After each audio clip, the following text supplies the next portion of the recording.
ఒకటవ ప్రశ్నను గమనించండి. తెలుగు భాషను ఇటాలియన్ ఆఫ్ ది ఈస్ట్‌గా వర్ణించినది ఎవరు అనేది ప్రశ్న. ఇది చాలాసార్లు పోటీ పరీక్షల్లో అడిగిన అద్భుతమైన ప్రశ్న. మరి దీని సరైన సమాధానమేంటో ఇప్పుడు చూద్దాం. ఇక్కడిచ్చిన ఆప్షన్స్ ఒకసారి జాగ్రత్తగా చూస్తే ప్రొఫెసర్ హాల్డేన్ గారు, సి నారాయణరెడ్డి గారు, సిపి బ్రౌన్ గారు, రాచకొండ విశ్వనాథ శాస్త్రి గారు ఉన్నారు. మీకు తెలుసా, ప్రొఫెసర్ హాల్డేన్ గారు తెలుగు భాష శాస్త్రీయతను మెచ్చుకున్నారు, కానీ ఈ పదాన్ని వాడలేదు. ఇక సి నారాయణరెడ్డి గారు, విశ్వనాథ శాస్త్రి గారు అద్భుతమైన రచయితలు, కానీ ఈ బిరుదు ఇచ్చింది మాత్రం ఆప్షన్ 3లో ఉన్న సిపి బ్రౌన్ గారే. అయితే అసలు ఈ పేరు ఎందుకొచ్చింది? ఇటాలియన్ భాషలో లాగానే మన తెలుగులో కూడా దాదాపు ప్రతి పదం అచ్చుతోనే ముగుస్తుంది. ఉదాహరణకు రాముడు, వచ్చాడు ఇలా అన్నమాట. దీనినే మనం అజంత భాష అంటాం. అంటే అచ్ ప్లస్ అంత. అందుకే మన భాష వినడానికి అంత మధురంగా, సంగీతంలా ఉంటుంది. ఈ రెండవ ప్రశ్నను కొంచెం జాగ్రత్తగా గమనించండి. కింది జ్ఞానపీఠ అవార్డు గ్రహీతలలో ఎవరికీ తెలుగు భాషతో సంబంధం లేదు? ఇక్కడ సంబంధం లేదు అని నెగటివ్ కోణంలో అడిగారు, గమనించారా? ఈ పట్టిక చూడండి. విశ్వనాథ సత్యనారాయణ గారు, సి నారాయణరెడ్డి గారు మరియు రావూరి భరద్వాజ గారు, వీళ్ల ముగ్గురూ మన తెలుగు భాషకు జ్ఞానపీఠ పురస్కారాన్ని తీసుకొచ్చిన మహానుభావులు. కాని ఆప్షన్ 2లో ఉన్న చంద్రశేఖర కంబార గారు ప్రసిద్ధ కన్నడ భాషా రచయిత. సో ఆయనే మన సరైన సమాధానమన్నమాట. ఇక్కడ ఈ అంకె 3ని మనం బాగా గుర్తుపెట్టుకోవాలి.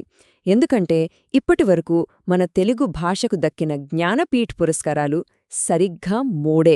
ఆ ముగ్గురు దిగ్గజాల పేర్లనే మనమిందాక చూశాము. మూడవ ప్రశ్నను చూద్దాం. ఆంధ్ర శబ్ద చింతామణి అనే మొదటి తెలుగు వ్యాకరణం ఏ భాషలో రాయబడింది? ఇది చాలా ఇంట్రెస్టింగ్ ప్రశ్న కదూ.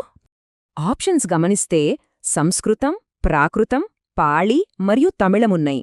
ఇక్కడ ఒక ఆసక్తికరమైన విషయమేంటంటే, నన్నయ్య గారు తెలుగు భాషకు నియమాలు రాస్తున్నప్పటికీ అప్పట్లో పండితులందరికీ ఆమోదయోగ్యమైన అత్యున్నత భాష అయిన సంస్కృతంలోనే దాని రచించారు.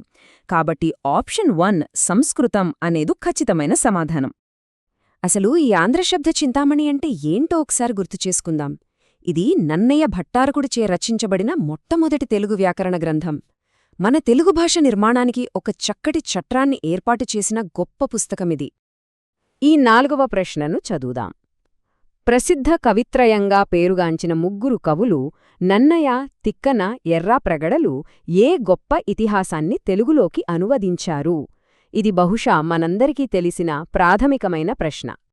ఆప్షన్స్ చూస్తే రామాయణం, పంచతంత్రం, మహాభారతం, అభిజ్ఞాన శాకుంతలం ఉన్నాయి. మనందరికీ తెలుసు, రామాయణం రాముని కథ, పంచతంత్రం నీతి కథలు, అభిజ్ఞాన శాకుంతలం కాళిదాసు నాటకం. కాని మన కవిత్రయం తమ జీవితాలను అంకితం చేసి అనువదించిన ఆ మహత్తర ఇతిహాసం ఆప్షన్ 3లో ఉన్న మహాభారతం. ఈ ప్రయాణం ఎంత గొప్పదో చూడండి. 11వ శతాబ్దంలో నన్నయ్య ఈ అనువాదాన్ని ప్రారంభించారు. ఆ తర్వాత 13వ శతాబ్దంలో తిక్కన ఆ బృహత్తర కార్యాన్ని మళ్లీ చేపట్టారు. చివరగా 14వ శతాబ్దంలో ఎర్రాప్రగడ దీనిని సంపూర్ణం చేశారు. అంటే ఒకే గ్రంథాన్ని పూర్తి చేయడానికి ముగ్గురు కవులకు దాదాపు 300 ఏళ్లు పట్టింది. అమేజింగ్ కదా. ఇప్పుడు ఈ గణాంకాలను కొంచెం విశ్లేషిద్దాం. మహాభారతంలో మొత్తం 18 పర్వాలున్నాయి. అందులో నన్నయ్య మొదటి 2.5 పర్వాలు రాశారు. ఆ తర్వాత తిక్కన ఏకంగా 15 పర్వాలు రచించారు. ఇక నన్నయ్య వదిలేసిన ఆ సగమరణ్య పర్వాన్ని ఎర్రాప్రగడ పూర్తి చేశారు. అలా వీరి ముగ్గురి కలయికతో మహాభారతం పూర్తయింది. 5వ ప్రశ్న ఇలా అడుగుతోంది. ఆంధ్ర మహాభారతం రాసిన కవిత్రయంలో భాగం కాని కవిని గుర్తించండి. ఇది ఇందాకటి అంశానికి చక్కటి కొనసాగింపు. ఇక్కడ కూడా కాని వ్యక్తిని గుర్తించాలి. నన్నయ్య, తిక్కన, ఎర్రాప్రగడ వీలే కదా మన కవిత్రయం. కాని ఆప్షన్ 2లో ఉన్న పంపడు మన తెలుగు కవి కాదు. ఆయన కన్నడ సాహిత్య ఆదికవి. సో ఆప్షన్ 2 పంపడు సరైన సమాధానం. చాలా సింపుల్.